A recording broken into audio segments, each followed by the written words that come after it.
Hey guys, today I'll be reviewing Marvel Legends Series 4 Elektra. Now, Elektra is actually a really cool looking figure in the box. Now let's look at the packaging. First off, in the upper corner you can see Marvel.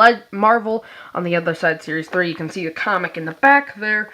Elektra in box. It says superposable with 40 points of articulation. Marvel Legends Elektra bonus 32-page comic book and collectible wall mountable display base. I wonder why they put comic book, because this is actually a poster book on there, but I think that's still pretty cool. Anyways, I don't mind. It says Marvel Legends, and that's just basically the Marvel Legends bio if you want to read what they say. Not gonna read it. There you go. You can see another nice picture of Elektra, the power grid. Her powers are, she's an intelligence 3.5. She's got 2 strength, 2 speed. Durability is about a 3.5 there. 0 energy projection. I don't know why I couldn't say that. And fighting skills is about a 8.5. Yeah. Height is 5'9", weight is 130 pounds, eyes are blue-black, and her hair are black. Her bio is actually quite nice. Her bio is assassin, love, enigma, driven by tragedy, and honed by training. The female fatale, known as Elektra, kills for hire, loves for thrills, and leaves destruction in her wake.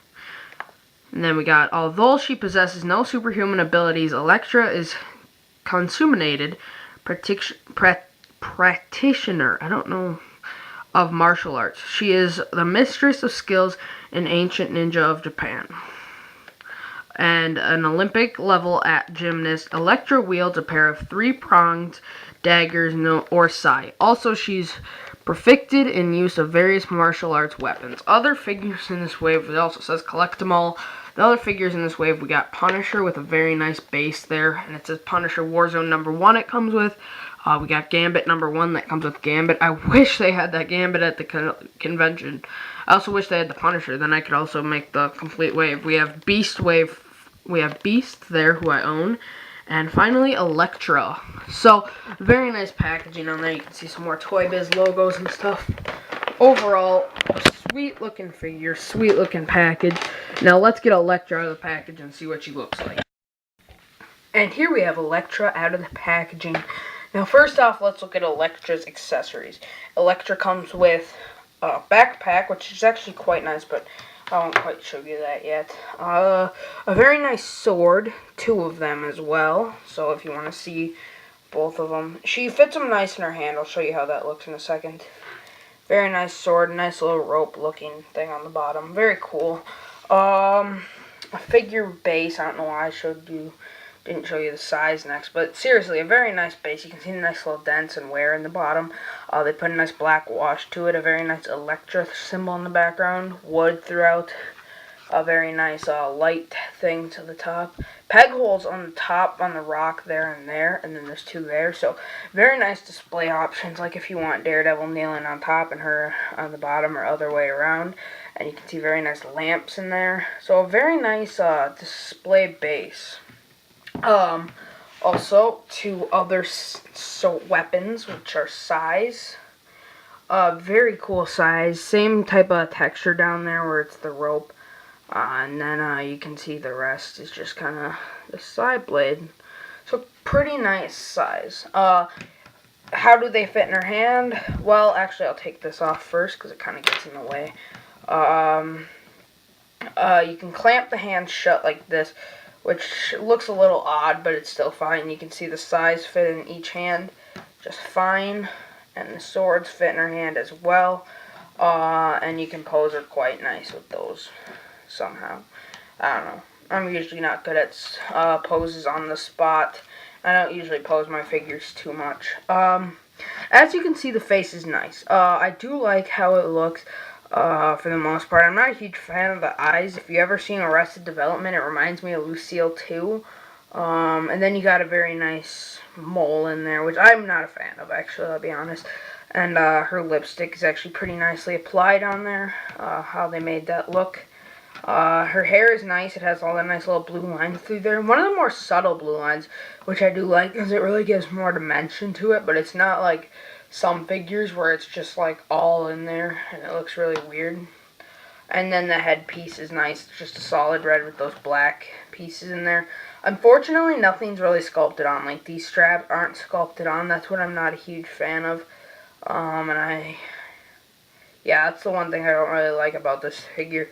But otherwise, pretty nice. Pretty nice sculpt on there. You can see all the nice, like, little shifts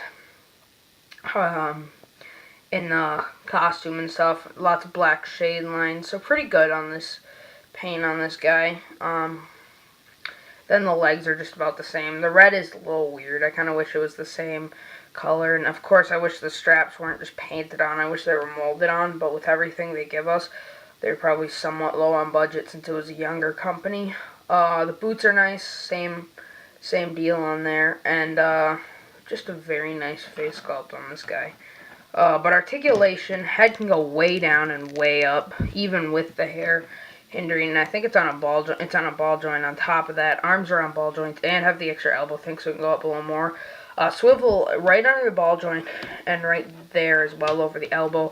Double jointed elbow. Of course, the hands can go forward and back really far. Fingers can move just the 1 point, though not 4 different points.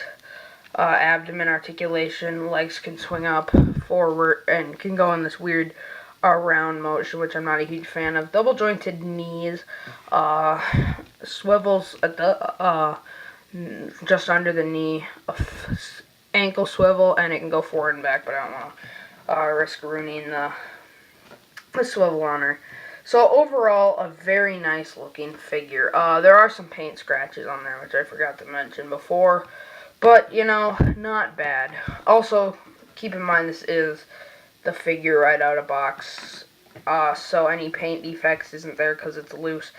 So minor paint defects. It's a pretty nice figure. It can hold all of its weapons. It does its purpose. It's not the A-rank character, so if you have it on a shelf, it's really good to do for poses and stuff like all Marvel Legends are.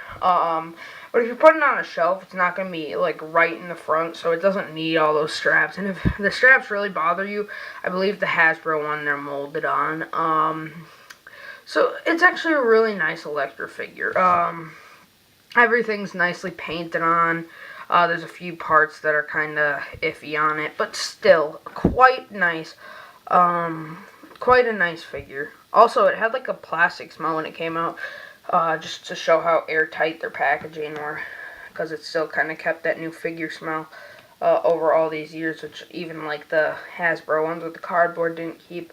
So, very nice figure. Overall, Elektra, I'd probably have to give an 8.5. For the whole set, I'll give a solid 10. And very nice figure. Definitely a pickup if you're any sort of Avenger fan. I believe I looked her up. She's about 20 bucks in box, but I bet you could find her in lots somewhat commonly, because obviously if she's 20 bucks, she can't be too uncommon. So my guess is you're spending 10 bucks if you buy her loose, 20 bucks if you buy her in box, if you really want her in box. And she's a very nice figure. So, overall, as I said, 10 out of 10 for the set, 8.5 for the figure alone. That's all for today.